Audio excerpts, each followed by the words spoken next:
sair daqui sem entregar o melhor que nós temos para Ti nessa noite. É o que nós oramos, louvamos e Te agradecemos, em nome de Jesus. Amém. Toma o seu assento em nome de Jesus, meu amado e querido irmão.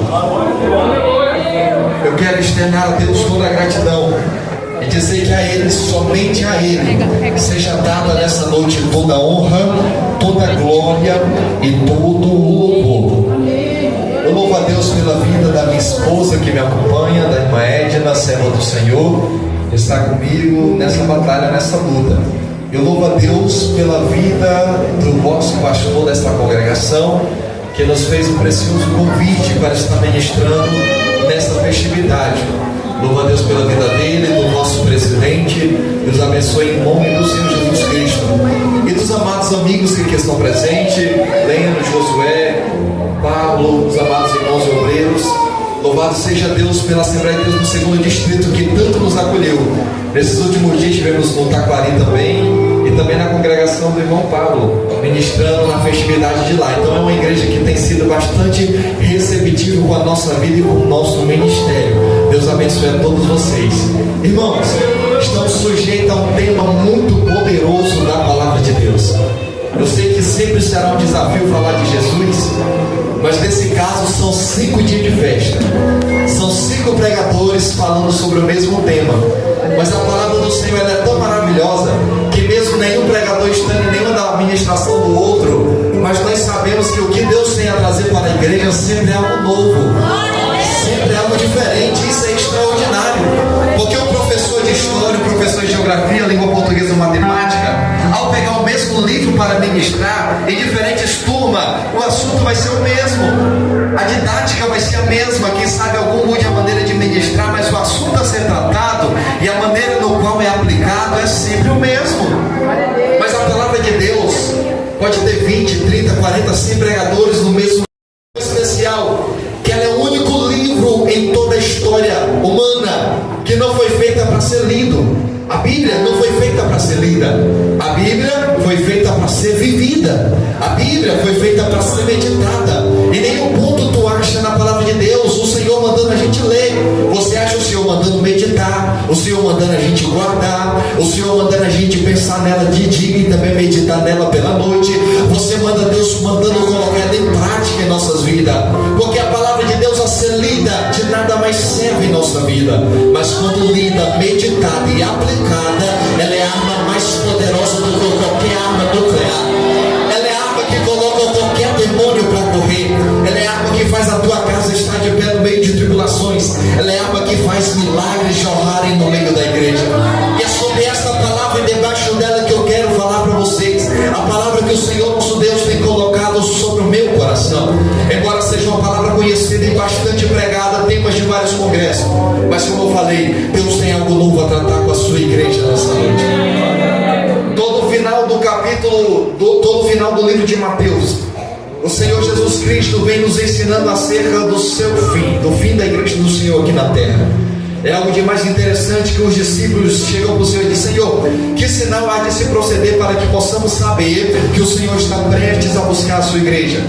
Porque assim nós sabendo dos sinais, nós poderemos nos preparar, estar pronto para que naquele grande dia nós não sejamos pegos despreparados. Mas a Bíblia diz que a vinda do Filho do Homem, ele é como um ladrão que entra na casa. Você não sabe o dia nem a hora. O ladrão não vai avisar o dia que ele vai aparecer. Não comparando o nosso Senhor como ladrão, mas a forma com que tão rapidamente a igreja do Senhor será tomada. E uma dessas parábolas na qual ele compara o reino do céu. Isso é interessante porque no capítulo de número 25, o primeiro versículo diz: então o reino dos céus será semelhante a 10 virgens. Não diz que a preparação aqui na terra será semelhante, ou não diz que a nossa vida aqui na terra será semelhante. Não, ele já joga logo em outro nível. O reino dos céus será semelhante a 10 virgens. O Senhor me faz entender enquanto eu li essa passagem que a parábola das 10 moças e das 10 virgens é uma parábola relacionada não só a quem é crente barra quem não é crente, como as outras parábolas não, como o joio no trigo não. Não é uma parábola que se relaciona sobre quem está aqui dentro da igreja hoje no culto e no congresso, nessa festividade, servindo a Deus, e aquele que está lá no fora bebendo. Não é uma parábola que se relaciona a isso, embora trate vida de quem está preparado e vida de quem não está preparada, mas todas elas eram virgens, todas elas eram moças. Significa que todas elas não eram a separação entre quem estava na igreja e fora, todas elas eram crentes no nosso mundo, todas elas eram servas, porque só para elas serem escolhidas como acompanhante da noiva, de quem ia se encontrar com o noivo, já era uma característica e algo que ela deveria renunciar muita coisa em sua vida para estar preparada para aquele momento. Então não é uma comparação entre eu falar uma parábola que se relaciona a quem está aqui dentro da igreja e quem está lá fora. Por quê? Porque quem está lá fora no bar, na festividade ou na boate, usando drogas ou bebendo, eu consigo reconhecer de longe pela aparência, eu consigo reconhecer de longe pela maneira que fala, eu consigo reconhecer de longe pela maneira que se comporta e que se veste. Mas essas na qual é abordada na parábola do Senhor, eu não consigo reconhecer pela maneira que fala, eu não consigo reconhecer pela maneira que se porta, porque todas estão iguais, todas estão buscando um só objetivo. O que o Senhor me levava a crer que todas elas faziam parte de um mesmo conjunto, e levando para a aplicação no dia de hoje, todas eram crentes,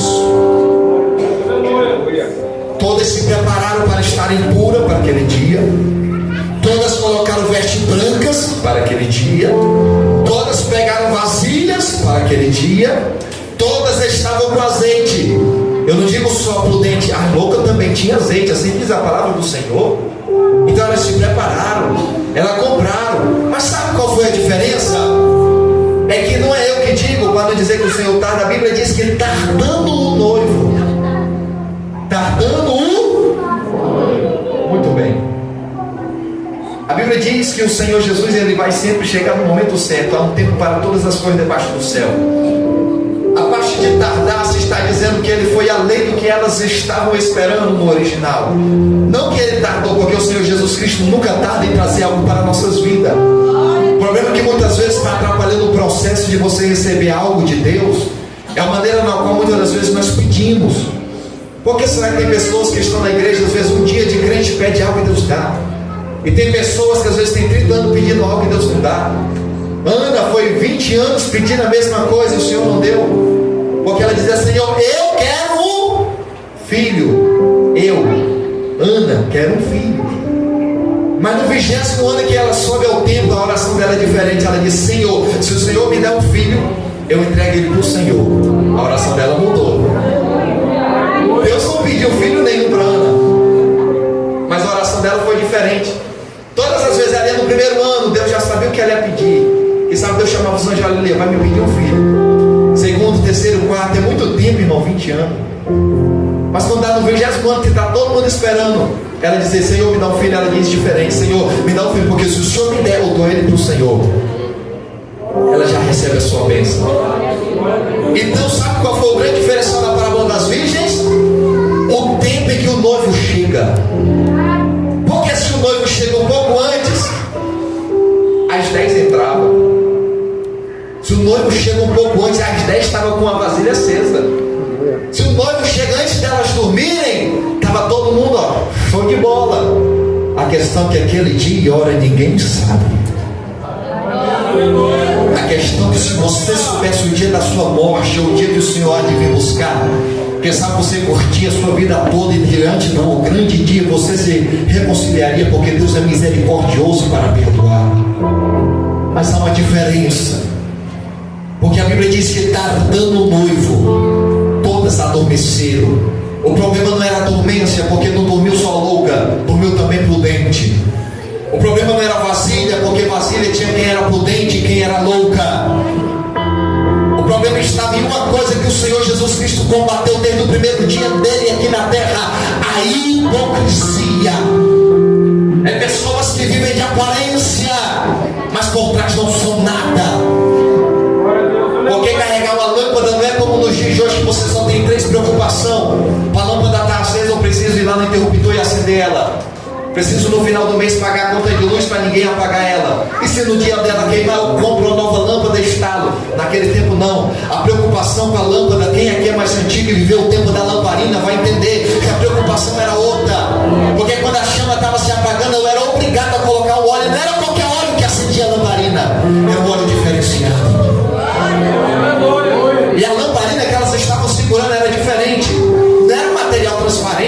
vidro que eu vejo quando ela está quase se acabando. Não é como no seu carro, senhoras e senhores, que você vê quando está chegando na reserva e vê que precisa colocar mais combustível e sabe o momento de você trocar o óleo. Nananina, não. É uma lamparina feita de barro, como de costume.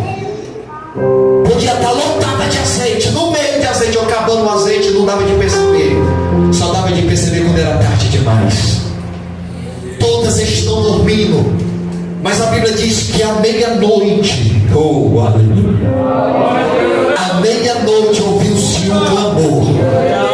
Alguém saiu gritando porque tinha um noivo vinha, alguém saía dizendo: aí vem o noivo. Nesse grito ele ainda não chegou, mas aí ele vem. A Bíblia diz em Apocalipse, em uma das cartas escritas para as igrejas da Ásia, dizendo: o Espírito e a noiva dizem o Espírito e a noiva dizem bem. O Espírito que existe aqui na terra, do Espírito Santo de Deus, ele incomoda a nossa vida para continuarmos pregando, dizendo que ele vem. Ué, mas ele disse que vem desde quando eu aceitei Jesus lá atrás. Desde que algumas senhoras que estão aqui com, quem sabe, 60, 70 anos, aceitou Jesus, escuta dizer que ele vem. O grito: aí vem o noivo, é só a preparação. Porque quando alguém grita aí vem o noivo, dá tempo de se preparar, dá tempo elas acordarem, dá tempo de colocar fogo novamente nas lamparinas. Mas tem umas que olham para a outra e dizem: tem um problema aqui na minha lâmpada. Qual é o problema? Ela se apagou? Não. Veja o contexto: dai-nos os vossos azeites, porque as nossas lamparinas se apagam. Não está no passado como se já tivesse apagado. Elas começaram a perceber que estava se apagando porque a chama começou a ficar fraca. E aqui eu entro na mensagem do Senhor. Começaram a perceber que tinha pouco azeite. Não foi porque viram a quantidade. E eu quero ressaltar que, tipo assim, até as loucas estavam com lâmpadas acesas, ainda não tinha apagado. Ela dizia: as nossas lâmpadas se apagam porque a chama já está pouquinha. A senhora dona de casa sabe quando o gás está para acabar, a chama começa a ficar amarelada, vermelha, começa a ficar pouquinho o gás. Começa um a olhar para o outro e ficar preocupado: eu preciso do azeite. E aqui é uma tristeza muito grande no coração do Senhor Jesus, porque até aquelas que eram loucas, irmão, estavam preocupadas com a volta do noivo. Tem gente que está lá fora agora que não está nem um pouco preocupado com ele voltar. A prova que elas estavam preocupadas porque ela pediu azeite emprestado, não tinha. A única solução com ela era comprar. Elas ficaram paradas? Não, elas foram comprar. Elas se esforçaram. Quando o noivo vem que busca que elas estavam preparadas, que elas chegam, elas voltaram com a lâmpada agora com o azeite na vasilha. Significa que elas foram, buscaram, procuraram e voltaram, mas já era tarde. O problema, irmão, não é ter a lâmpada acesa no momento, o problema é manter ela acesa. O problema não é eu pregar, o problema é eu continuar pregando. O problema não é cantar e continuar cantando com fervor. O problema não é um dia eu queimar na presença de Deus, é eu continuar ardendo, cheio da presença do Espírito Santo. O problema maior dessa geração é a constância. Porque uma hora está na igreja, outra hora não está mais, é a constância. Irmão, quantos cantores consagrados aí perderam a sua essência?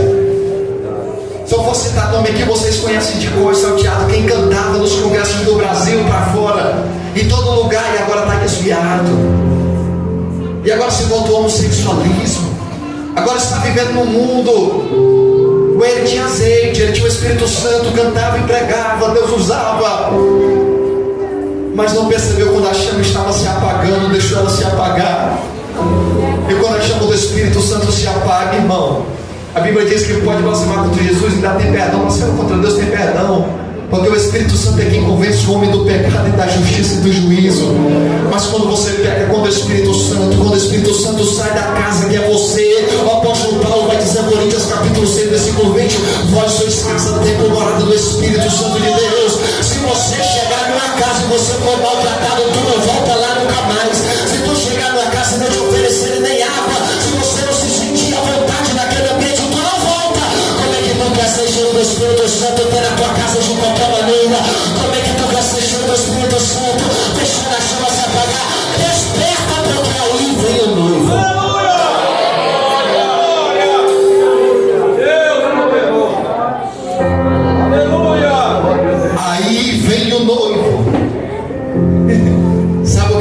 interessante, irmão.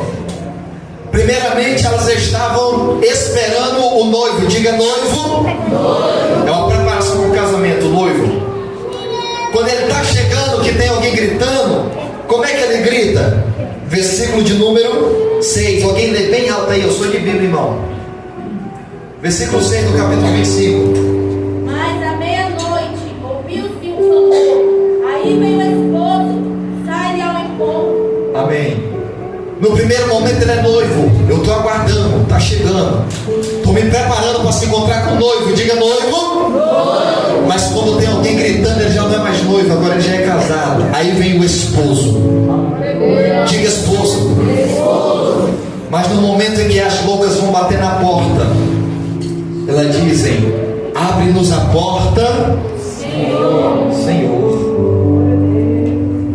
Não é mais noivo, não é mais esposo, agora é Senhor.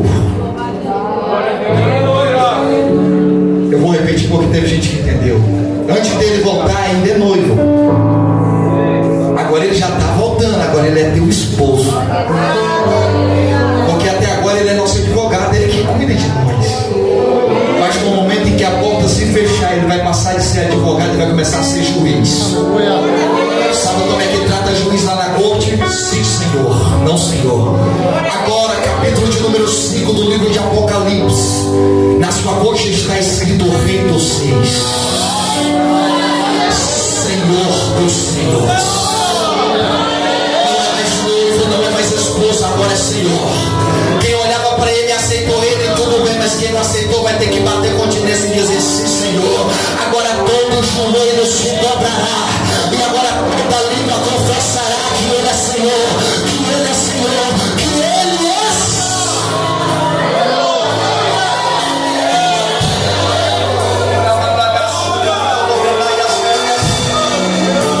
Eu estou me segurando, irmão, mas eu não vou aguentar. Levante as mãos em nome de Jesus. Há uma graça que vai nesse lugar. O Senhor dos Senhores, o teu noivo, o teu amado, o teu esperado, o esposo está vindo buscar a igreja. O Senhor quem aguarda a vida do noivo, dá um brado de vitória. Aleluia, meu Deus. Glorificado é o teu nome, Brasil. Aleluia.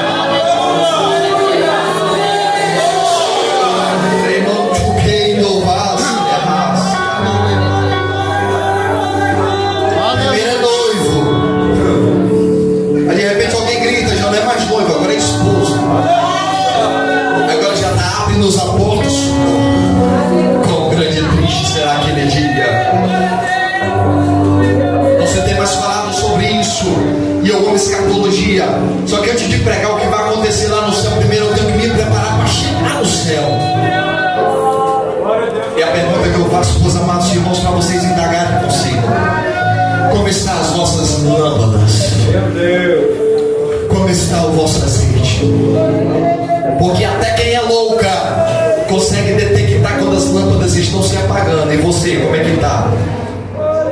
Que até quem não estava com azeite separado começa a detectar quando está acabando. E você começa a entender? Oh, aleluia!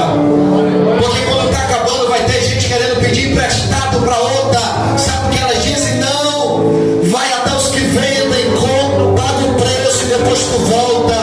Sabe o que elas estavam dizendo? Eu paguei o preço para ter o azeite que eu tenho dentro da minha lâmpada.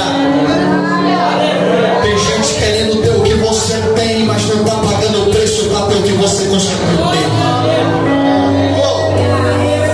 Tem gente que olha e te admira, vê você pregando, vê você às vezes jovem, quem sabe fazer a obra do Senhor e diz: tem sorte.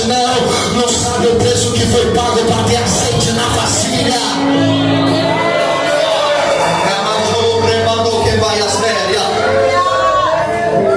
Está chegando esse grande dia. Podia estar de branco, podia ter lâmpada, podia ter azeite, mas tem alguns que levaram azeite de sobra. Aleluia. Porque no dia mau, quando chegar o dia mau, oh, aleluia, que o Senhor visitará essa terra, achará fé porventura? Sabe o que é interessante? Que quando ele olha para elas, ele diz: apartai-vos de mim que eu não vos. Gente, sabe que Deus conhece todo mundo. Estatisticamente, irmão, existe mais estrela no céu do que grão de areia na terra. Agora tu imagina o tanto de deserto que tem na terra, o tanto de praia que tem, o tanto de grão de areia que tem. Se tu pegar um punhado na tua mão, tu não consegue contar. E tem mais estrelas no céu inteiro do que esse grão de areia. E a Bíblia diz que ele chama cada uma das estrelas pelo nome. Aleluia. Aleluia. O Deus que conhece cada estrela pelo nome, que ele tem mais do que a humanidade. Ele não conhece cada um de nós, conhece. Quando ele chega para Adão no jardim do Éden, que ele diz: Adão, aonde está você? Ele sabia onde Adão estava, mas ele não estava mais conhecendo aquele Adão que tinha intimidade com ele todo dia, de chegar perante ele e conversar com ele.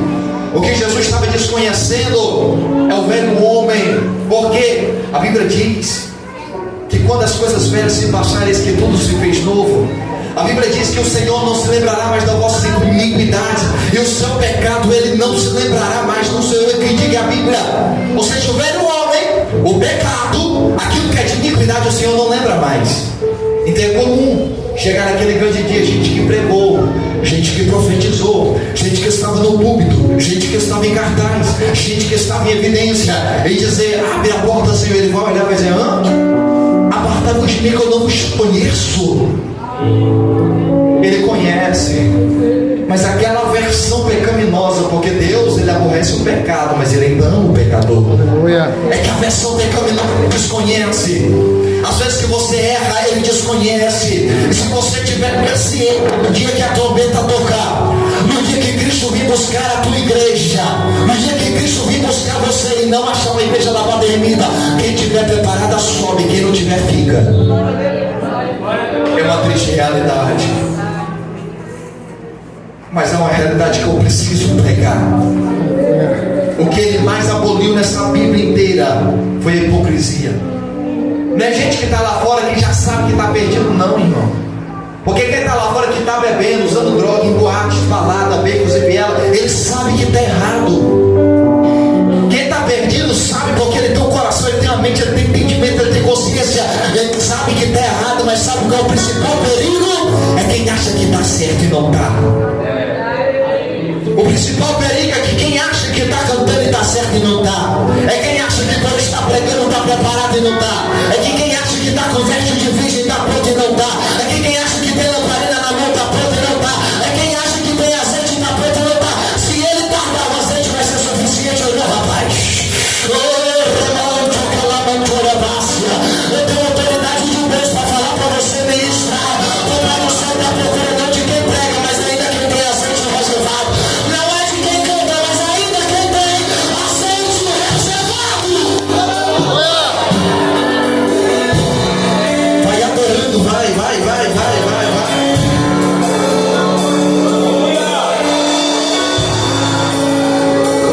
Nesses últimos tempos, irmão, depois que passar o momento em que todas dormem, porque esse período chegou. Oh, aleluia.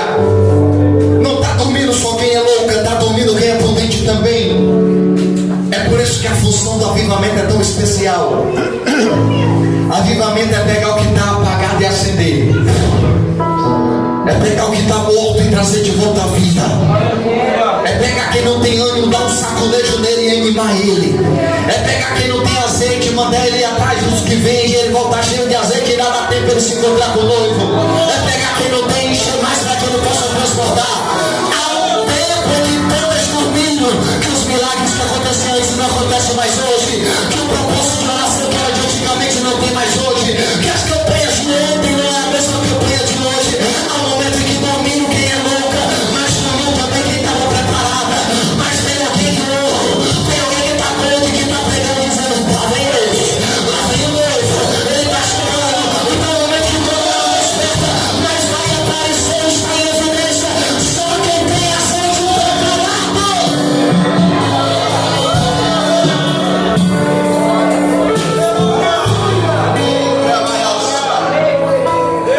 Esse é o momento, assim dizia o Senhor para mim quando eu preparava a mensagem, de separar quem é e quem não é. Esse é o momento de pegar quem tem azeite e quem não tem, porque quem tem azeite vai queimar ainda mais, e quem o azeite já está acabando. Eu conheço um Deus que pode multiplicar o azeite na panela. Aleluia. Aqueles que estão fracos em suas forças, hoje é o dia que Deus te encontrou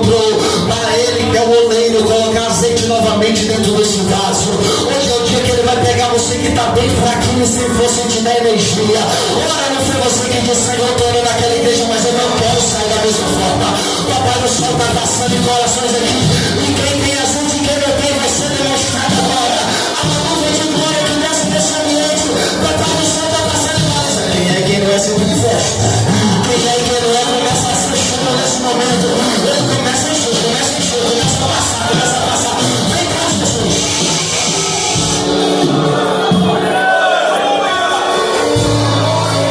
Ele disse, não, Marco, é imenso tudo, eu estou descendo nessa igreja e vou começar a tomar os vasos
chega